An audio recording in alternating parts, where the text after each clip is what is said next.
Good morning. Welcome to the Mayor's budget hearing for the Water Department. Appreciate your coming this morning. We are joined this morning by Council Lady Tanika Vercher, who's the chair of the Council's Budget and Finance Committee, by Ms. Talia Lomax O'Neill, the city's finance director, and by Mr. Brian Kelsey, the city's chief strategy officer.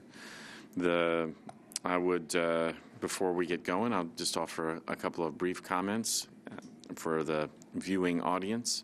As you know, Mr. Potter, the Finance Department has asked that departments come with essentially a status quo budget. That's due to the fact that revenues are not going to increase this year at the same rate that they've increased before. So we're going to live within our current tax rate and provide the services that we provided to the city in the prior years, maintaining that current tax rate. So if you'd give us a brief overview of some of the operations. I know you could go on for a while if you talked about all the operations of the Water Department, but and I'm not complaining, but I know there's a lot going on there. And then I'm sure we'll have some questions for you. Yes, sir. Good morning. To my left is Amanda Deaton-Moyer, our CFO. And behind me, Jim Snyder and John Honeysucker, who work in the Director's Office of Metro Water, do great work interacting with the government and with the community. I want to discuss the current state of finances of Metro Water Services just to kind of give the mayor an idea of where we are. Revenues are up 1.8% this year when compared to last year, and that is consistent with what we expected. We're seeing, as everyone knows, growth in our customer base, and we're seeing a little bit of additional use, but mostly it's due to the addition of customers. Expenses are up 0.8%, and that is less than CPI, which we're pleased with. We do have some challenges on expenses that we're going to have to meet going forward. Fundamentally, on chemicals, we're seeing an increase in our treatment chemicals that have a petroleum base because oil is more expensive going into the future, and also carbon is much more expensive than it has been in the past. A lot of utilities are taking our approach in using powdered activated carbon as a water quality treatment chemical, and the demand for that chemical has gone up, so the price has gone up. So we're seeing, as an example, we're expecting about anywhere from a $200,000 to $250,000 increase in what our carbon costs will be next year, and we'll have to absorb that into our budget. But we feel comfortable in our ability to do that. As the mayor said, we're looking at a status quo budget like the rest of the government, and we fully intend to meet that goal. I feel comfortable that we can absorb any additional expense that might become our way, and we're going to do our part like the rest of the government to meet that goal. Talk a little bit about the operations and what's going on at Metro Water Services. I want to lead with two data points that I think are really noteworthy. We did an analysis of our regulatory performance in the last decade, actually since 2009, and the wastewater plants have an opportunity since 2009. We've had 550,000 analyses done on 334,000 possible violations that we could have incurred. So since 1 July 1999, if you do a 1.0 ratio of compliance, the worst compliance rate is 0.9991, and that leads to the better compliance rate of 0.9997. So we're really proud of that, and I think it demonstrates the skills of our operators, electricians, mechanics, and administrative staff at our wastewater plants. And our last treatment violation at a water plant occurred in 2005. So that was a turbidity exceedance, which isn't really too unusual, but we haven't had a treatment violation since 2005, and we're really proud about that. Some specific projects to discuss that demonstrate infrastructure renewal and water quality enhancements. 8th Avenue Reservoir has been in the city since the early 1900s. And after 9/11, we had to increase security dramatically at that reservoir. So we're working with Parks in conjunction with a capital project that we're going to do to replace the water storage ability at that facility with 2 enclosed tanks.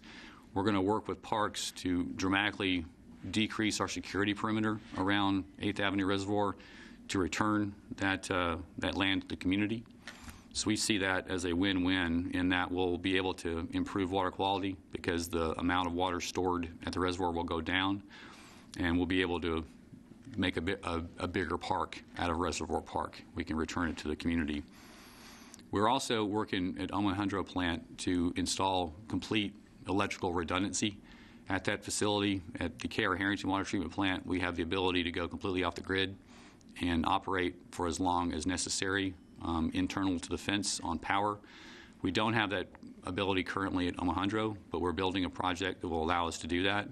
So in the event of a calamity that would result in absolute loss of power, we'll be able to supply water to the city using our own means for electrical power generation. And we think that will be that will mitigate one of our primary risks to the city. Speaking of K.R. Harrington, we're still doing flood mitigation and flood correction projects at K.R. Harrington. We've worked very closely with FEMA to get grants to do flood mitigation project, and that is still occurring. And fundamentally, the goal is to get everything that's water quality and water production at risk to 500-year flood elevation plus 2 feet. So we think that's going to give us a lot more protection at Harrington in the event that a flood of that magnitude occurred again. Our goal is to be back up within 7 days instead of 30 days. There's still some risks to that plant that we can't mitigate because of its design. So we're setting a goal for 7 days instead of 30 days like it took when we had the May 2010 flood. Finally, from a water quality perspective, we've begun construction on what we call a pilot plant out at K.R. Harrington, which we're testing over the course of 13 months, the future technology for water treatment.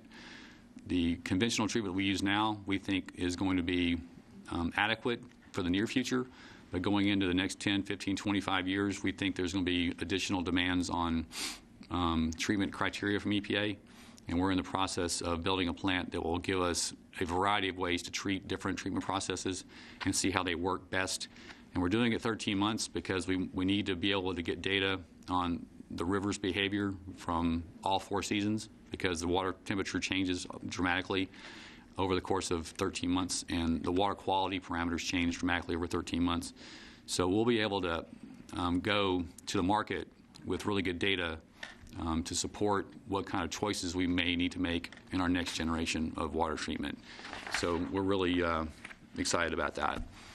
On the wastewater side, we've got a lot of work going on. The biosolids facility is a good example in that we're investing about $20 million to the end result being to optimize the performance of the biosolids facility, to increase our throughput, increase the biosolids production, and most importantly, to recover and use more of the biomethane that's produced during the treatment process.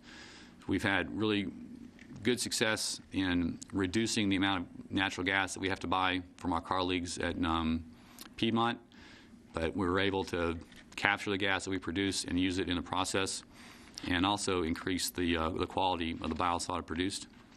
Out at Whites Creek, we're doing a treatment process improvement in that we're going to reduce the amount of power required to produce oxygen in the form of compressed air.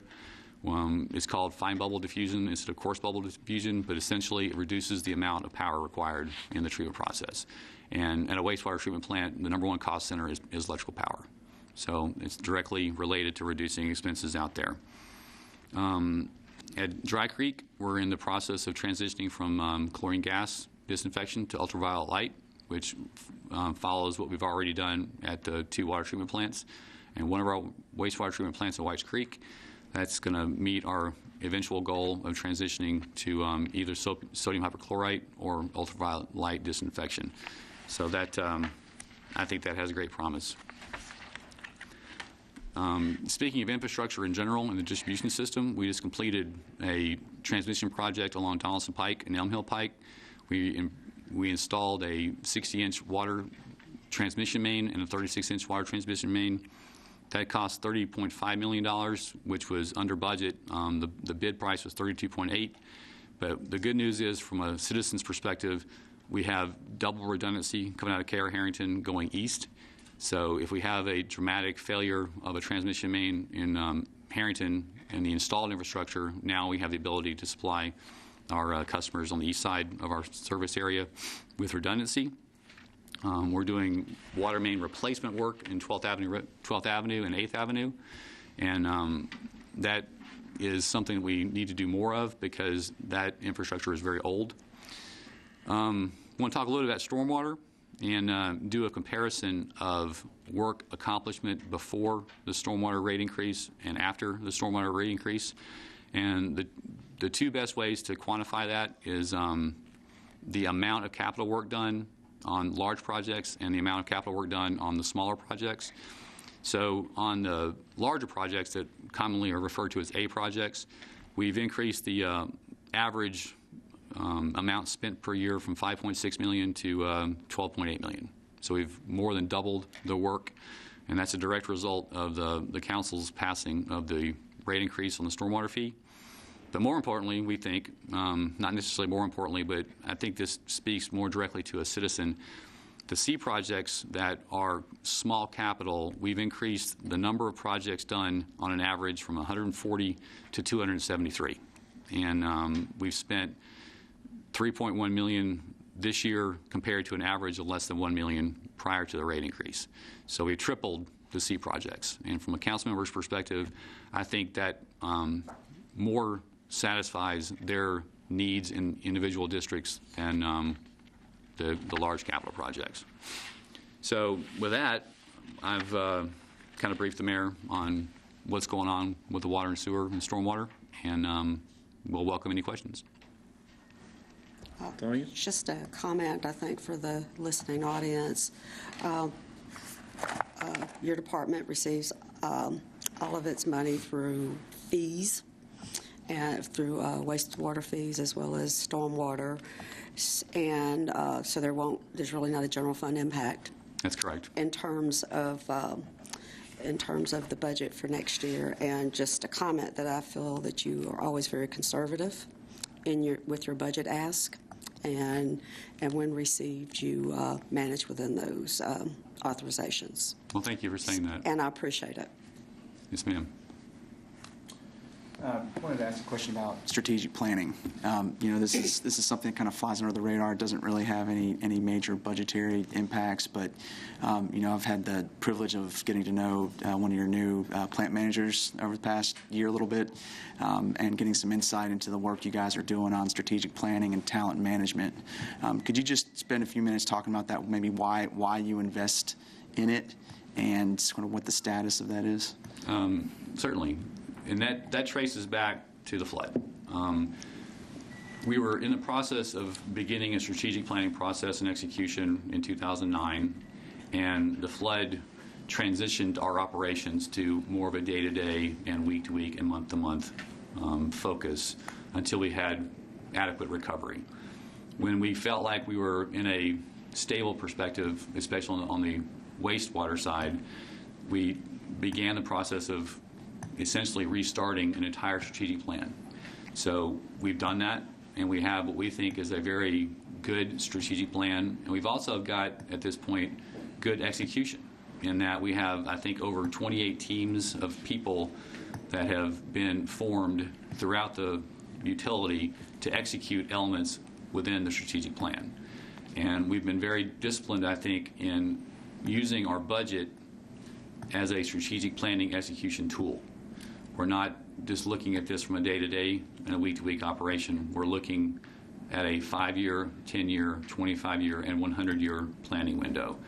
And we think that with the ability to reference a document that was generated within the utility to focus on what we need to spend, I think we're seeing already benefit from that. And it's something that we quite honestly should have been doing earlier, but we're still, like as I said earlier, we're still in recovery a little bit from the flood, but I think this is going to take us to an even better plane of operation. And then on the workforce side, could you, we talked with codes yesterday a little bit about the same topic about an aging workforce and, trying to find people to step in and move them up into leadership roles. Can you talk a little bit about the status of your workforce efforts there and what you guys are doing? Like codes, I would presume, our data point for that, our average age of our workforce is about 48 years old. And we're in the process of a generational shift. And in doing that, we're maintaining a lot of focus on training our younger workforce, specifically our trades and laborers, in that we're working with Metro HR to do more of a targeting program than we already do. We do a targeting program for our operators that gives them specific goals and qualification requirements to advance. We're exploring the opportunities to do that on the mechanics and electricians, as an example, to give an 18 to 20-year-old young person that comes in as a mechanic, electrician, electronics tech, they have a defined career path that they say they can see, if I do this and I do this and I do this, then I will advance and I will make more money and I will get more opportunity. We think that will benefit us because it'll make us different from another company's offering of a 20-year-old a job, in that they see a direct career path to a senior supervisory position, and we can sell that. Competition is great for young labor, and we need to demonstrate that we're a good option, and I think we're showing success. All right, thank you. The last question I have is about one of your budget items here. People might be surprised to see a line item for a tree program. Could you just explain what that is quickly? Well, a tree is the best stormwater device in the world, and because it absorbs water, treats water, returns it to the environment. So we've hired a national expert to lead our efforts in expanding all things trees. She has a very unique opportunity in that we'll be able to take her expertise and she'll be able to drive her vision such that we'll have more trees in Davidson County. They'll be strategically placed. A lot of partnerships are already being developed with the established tree organizations, for want of a better phrase, in Davidson County. But the end result will be more trees. And I think countywide, that will be beneficial from a variety of reasons. You go from heat island effect to stormwater management to this beauty. A tree is a beautiful thing. And when we plant more trees, I think that's a good thing.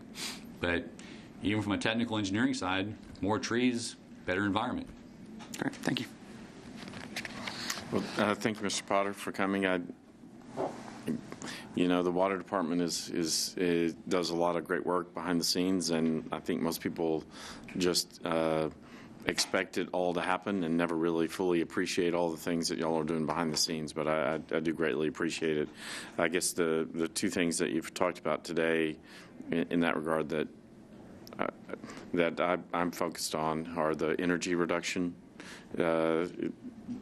It's one of the things that we can do both to save money and to have an impact on our carbon footprint as a community. And the trees are the same thing. I mean, I think it's got multiple positive impacts, as you said, by getting out there and getting more trees built or in the ground in our community. So keep up the good work. Appreciate it very much, and look forward to another good year. Thank you. Thank you. Thanks.